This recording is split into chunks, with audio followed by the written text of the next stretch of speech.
Friends, मैं हूं रंजीत और आप देख रहे हैं मेरे यूट्यूब चैनल टर्निंग पॉइंट पर। आज मैं आपको मध्य प्रदेश के प्रमुख राष्ट्रीय उद्यान के बारे में बताने जा रहा हूं। फ्रेंड्स, इसके पहले आप सभी को नवरात्रि की बहुत बहुत शुभकामनाएं। भगवान करे कि आप सभी लोगों का सिलेक्शन जल्द से जल्द हो जाए। तो चलिए स्टार्ट करते हैं। दोस्तों, अगर आप मेरे चैनल पर नए आए हैं तो आप मेरे चैनल को लाइक करें, सब्सक्राइब करें और हाँ, बेल आइकन को दबाना ना भूलें, जिससे कि मेरे नए नए वीडियो की नोटिफिकेशन आपको मिलती रहेगी। चलिए स्टार्ट करते हैं। दोस्तों, यहाँ पर मैंने राष्ट्रीय उद्यान के बारे में आपको बताने जा रहा हूँ। यहाँ पर पहला है कान्हा किसली राष्ट्रीय उद्यान। यह दोस्तों यह राष्ट्रीय उद्यान मंडला और बालाघाट दोनों जिलों में पड़ता है और यह 940 वर्ग किलोमीटर के क्षेत्र में फैला हुआ है और इसे वर्ष 1879 में इस वन आरक्षित क्षेत्र को घोषित किया गया था और सन 1897 से लेकर 1910 तक यहाँ तक अंग्रेज शिकार किया करते थे और इसे 1933 में वन्य जीव अभ्यारण्य और 1955 में राष्ट्रीय उद्यान का दर्जा दिया गया था और इसे 1974 में प्रोजेक्ट टाइगर के अंतर्गत शामिल किया गया और यह भारत का प्रथम टाइगर रिजर्व उद्यान है। और दोस्तों, मैंने इसकी ट्रिक थोड़ा ऐसा बनाया है, आप देख लीजिएगा।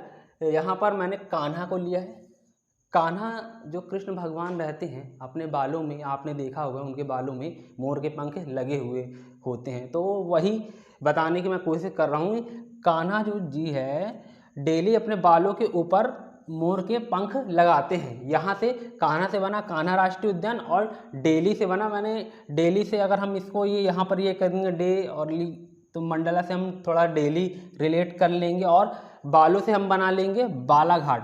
दोस्तों, यहाँ पर इस उद्यान में हाल और बंजर घाटी भी स्थित है और यहाँ पर बाघों की संख्या बहुत ज़्यादा है और यहाँ पर ब्रेडली प्रजाति का 12 सिंगा पाया जाता है और उस ब्रेडली प्रजाति के 12 सिंगा को कान्हा का गहना भी कहा जाता है और यहाँ पर कृष्ण मृग पाए जाते हैं जिसे काला हिरण के नाम से जाना जाता है। दोस्तों बांधवगढ़ राष्ट्रीय उद्यान, यह राष्ट्रीय उद्यान दोस्तों उमरिया जिले में आता है और इसकी स्थापना दोस्तों सन 1968 में हुई थी और इसे सन 1993 से 94 में इसी टाइगर प्रोजेक्ट में शामिल किया गया था दोस्तों। और यह 32 पहाड़ियों से घिरा है दोस्तों और यहाँ पर 200 वर्ष पुराना बांधवगढ़ का किला भी है और इस उद्यान में चरणगंगा नदी बहती है दोस्तों। और यहाँ पर बाघों का घनत्व सबसे ज्यादा होने के कारण इसे रणथंभौर राष्ट्रीय उद्यान से तुलना की जाती है दोस्तों। और यहाँ पर बंगाल टाइगर के लिए यह राष्ट्रीय उद्यान प्रसिद्ध है दोस्तों। और यहाँ पर हम देखते हैं इसकी ट्रिक दोस्तों मैंने ऐसे बनाया है, जैसे कि हम उमरिया से थोड़ा सा कमरिया रिलेट कर लेंगे। आपको तो पता ही है, लड़कियां अपने कमर में बाजूबंद जो भी पहनती हैं, तो उससे रिलेटेड मैंने बनाया है। तो लड़कियां जो होती है अपने कमरिया में कमरबंद बांधती है और बांधने से क्या बना, बांधवगढ़, है ना। और उमरिया और कमरिया थोड़ा सा रिलेट होता हुआ दिख रहा है दोस्तों, तो ऐसे हम इसे याद रख सकते हैं दोस्तों। तीसरा है दोस्तों माधव राष्ट्रीय उद्यान। यह राष्ट्रीय उद्यान दोस्तों शिवपुरी में आता है और इसकी स्थापना सन 1958 में हुई थी और इसका वर्ग क्षेत्रफल कितने में फैला हुआ है, 375.230 किलोमीटर में यह दोस्तों राष्ट्रीय उद्यान फैला हुआ है। और इस राष्ट्रीय उद्यान में सिंधिया वंश के जो राजा शिकार करने के लिए आया करते थे और इस राष्ट्रीय उद्यान से बरही नदी निकलती है। और दोस्तों इसकी थोड़ी ट्रिक है, हमने देखा होगा, हमने ब्रह्मा विष्णु महेश का नाम सुना ही होगा, इन तीनों का नाम एक साथ लिया जाता है। तो यहाँ से हम महेश से बना लेंगे। महेश कौन है, साक्षात शंकर भगवान है। और विष्णु भगवान के अवतार कौन थे, कृष्ण भगवान। और कृष्ण भगवान को क्या कहते थे, माधव, माधव करके उन्हें पुकारा करते थे, इसीलिए माधव से बना माधव राष्ट्रीय उद्यान। और यह कहाँ पर है दोस्तों, यह शिवपुरी में है। और आपको तो पता ही है सारे भगवान साथ ही में है, ब्रह्मा विष्णु महेश, तो हम इसे ऐसे रिलेट करके दोस्तों याद रख सकते हैं। चौथा है दोस्तों राष्ट्रीय जीवाश्म उद्यान। इस उद्यान को घुघवा राष्ट्रीय उद्यान और फासिल राष्ट्रीय उद्यान भी कहते हैं दोस्तों। और यह राष्ट्रीय उद्यान दोस्तों डिंडोरी के शाहपुरा विकास खंड में स्थित है और यह मध्य प्रदेश का सबसे छोटा राष्ट्रीय उद्यान है दोस्तों। और इसकी ट्रिक है दोस्तों, जैसे कि हम कपड़े की डोरी सिलने की बात कर रहे हैं यहाँ पर, जैसे कि कपड़े की डोरी वगैरह हम बनाते हैं ना, तो उसी के ऊपर मैंने बनाया है कि यहाँ पर कपड़े की डोरी सिलना, यानी यहाँ डोरी से थोड़ा सा बन रहा है डिंडोरी, डिंडोरी, और सिलना से बन रहा है, यहाँ पर मैंने फॉसिल को लिया है दोस्तों सिल, है ना, यहाँ पर क्या आ रहा है सिल, और हम यहाँ ना लगा देंगे तो क्या हो जाएगा सिलना दोस्तों। तो हम दोस्तों इसे ऐसे भी याद रख सकते हैं इस राष्ट्रीय उद्यान को। और पांचवा है दोस्तों पन्ना राष्ट्रीय उद्यान, यह दोस्तों पन्ना छतरपुर में है, इसकी तो कोई ट्रिक नहीं है, पन्ना से पन्ना आ जाएगा, पन्ना छतरपुर लगा हुआ है। और इसकी स्थापना दोस्तों 1981 में हुई थी, और यह कितने एरिया में फैला हुआ है 542.662 वर्ग किलोमीटर में यह राष्ट्रीय उद्यान फैला हुआ है दोस्तों। और यह राष्ट्रीय उद्यान 1994 में टाइगर प्रोजेक्ट में शामिल कर लिया गया था, और भारत के दूसरे सरिस्का राष्ट्रीय उद्यान के रूप में इसे जाना जाता है। और इस राष्ट्रीय उद्यान में केन नदी बहती है, और इस उद्यान की जीवन रेखा भी इसे कहते हैं दोस्तों। छठवां है दोस्तों कोनो राष्ट्रीय उद्यान, यह राष्ट्रीय उद्यान दोस्तों श्योपुर जिला में है, और यहाँ पर अभी अभी नामीबिया से चीते लाए गए हैं दोस्तों। आपको तो मैंने पिछली वीडियो में बताया हूँ, अपने अभ्यारण्य वाले वीडियो में, आप ज़्यादा जानकारी के लिए वहाँ पर उस वीडियो को देख सकते हैं। और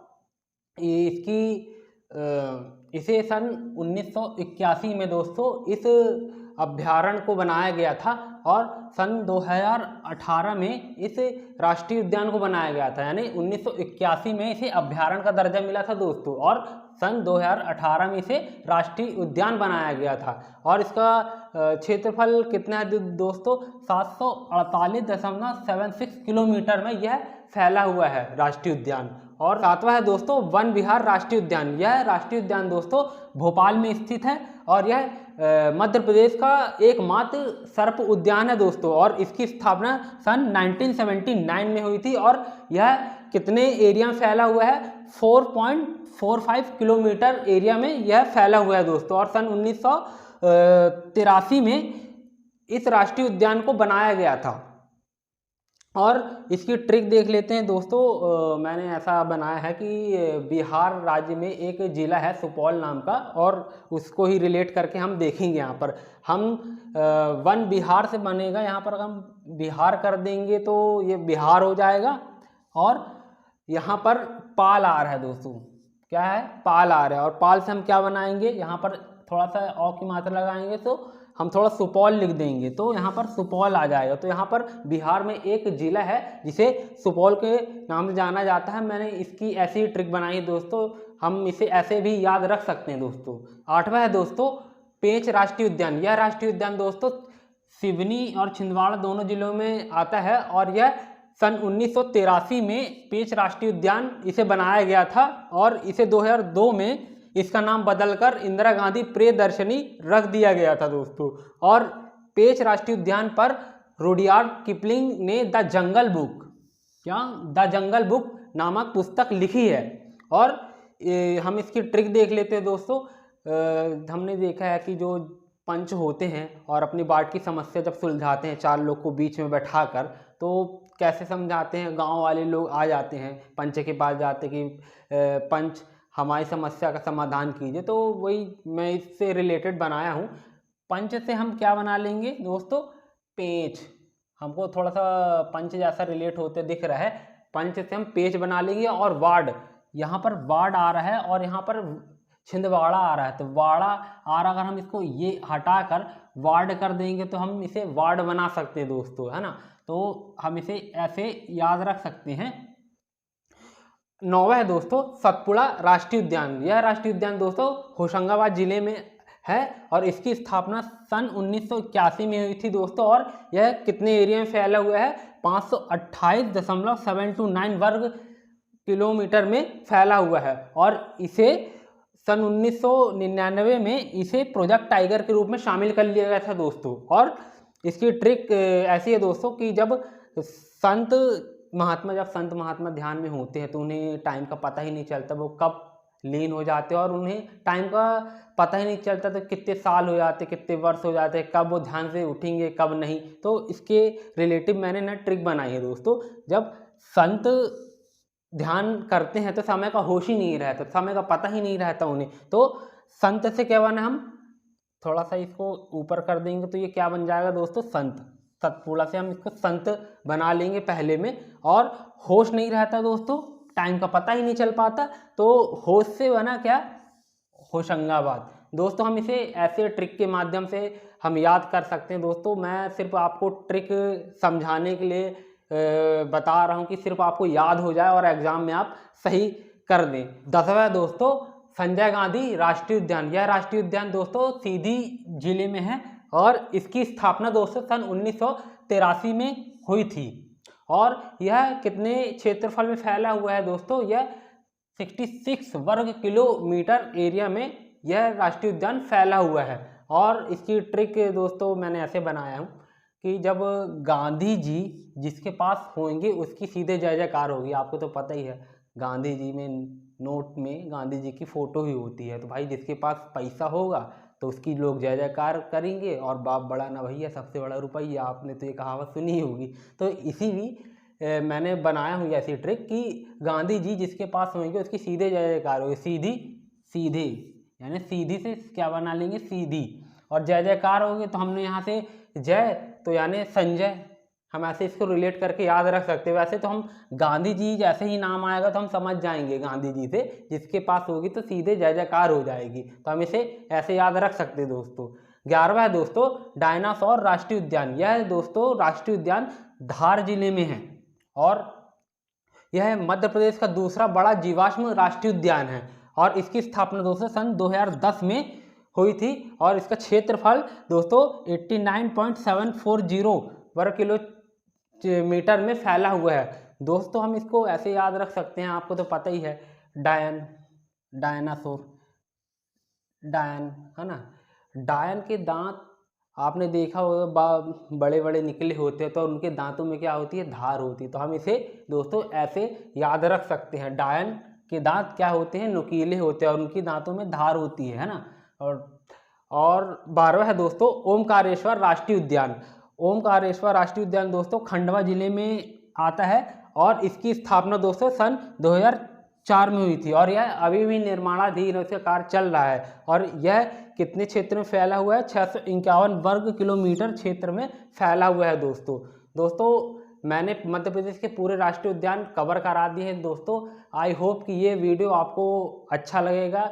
आप अभी तो रात के 1:30 बज रहे हैं दोस्तों, मैं रात में शूट करता हूँ अपना वीडियो दोस्तों। 11 बजे से मैं स्टार्ट करता हूँ और देखता हूँ कि 1 बजे 2 बजे तक मैं अपना वीडियो शूट कर लेता हूँ, क्योंकि मैं दिन में खुद पढ़ता हूँ दोस्तों। क्योंकि मैं अभी एक स्टूडेंट हूँ, आपकी ही तरह मैं भी गवर्नमेंट की तैयारी कर रहा हूँ। मैंने सोचा क्यों ना रात को मैं अपने खाली टाइम पे वीडियो बनाकर मैं अपलोड करूँ, तो फिर मेरा भी रिवीजन हो जाता है दोस्तों, इसीलिए मैं ये बनाकर वीडियो डाल रहा हूँ। आई होप कि दोस्तों ये वीडियो आपको अच्छा लगा होगा।